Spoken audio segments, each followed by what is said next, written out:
Earlier, I caught up with the director of the Australian War Memorial, Brendan Nelson.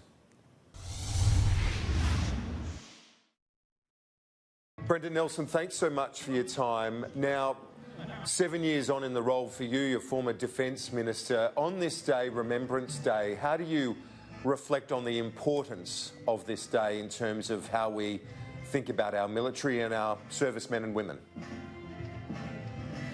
Well, this is the day, of course, Kieran, which marks the end of the First World War, from which Australia emerged victorious, but inconsolably mourning 62,000 dead.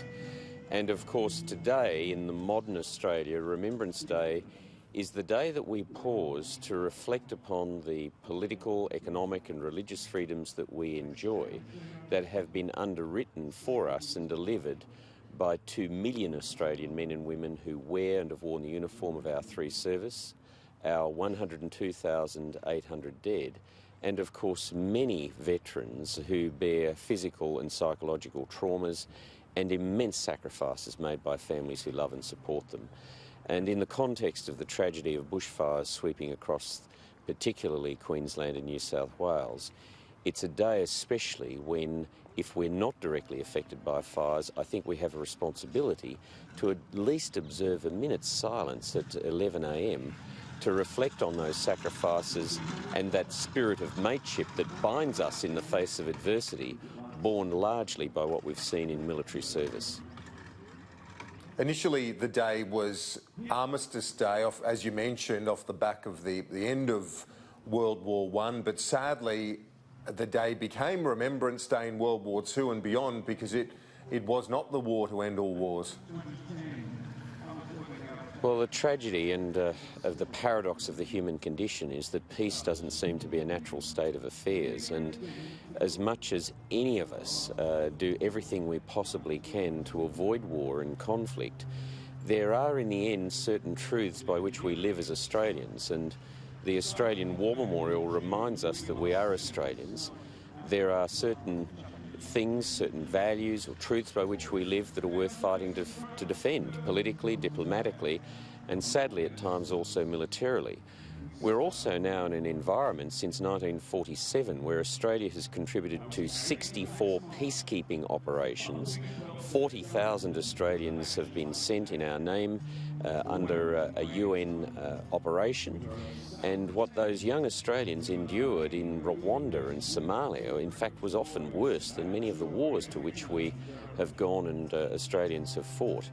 So on this day, on Remembrance Day, and I realise the Sky viewers are particularly busy people, on this day, if you can't attend a commemorative service at 11 o'clock in your own community, or indeed at the Australian War Memorial, at least set the timer on your device to remind yourself at 11 o'clock, just stop, pause and reflect for just 1 minute on the privileges we enjoy, the sacrifices that have been made for us, and as we see it lived out today and the week that is coming, tragically, Australians reaching out in support of one another.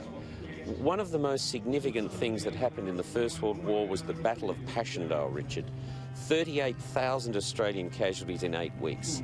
35 Australians dead for every metre of ground that was taken in the mud, the blood and the slime. And the official First World War correspondent, Charles Bean, witness to it all. He said that wherever the Australians went, they were sustained by belief in themselves and in one another, whether their own death or the end of the world would come. We call it mateship, and you're seeing it played out across our country today. So if you're not directly involved in fires, today's the day. Just reflect on what we have and who gave it to us. Yeah, indeed, and as you say, we're seeing a bit of that selflessness writ large at the moment on our own shores through the response to the fires. As you near the end of your term as Director of the War Memorial, it's nearly 7 years to the day that you walked through the doors of that hallowed institution. How do you reflect on the importance of the War Memorial in our nation? Look, Richard, Kieran, I've learned many things in my life, and you learn something every day. One of the things I have learned is that this Australian War Memorial, paradoxically, is not about war. In a context of war, these are stories of love and friendship. love for friends and between friends, love of family, love of our country. This is where we honour men and women who devote their lives not to themselves, but to us, and their last moments to one another.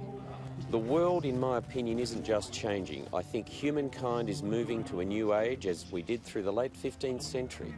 And what's most important to us, whether Australian by birth or by choice, to never lose sight of who we are, in what it is that we believe, the values that bind us and define us.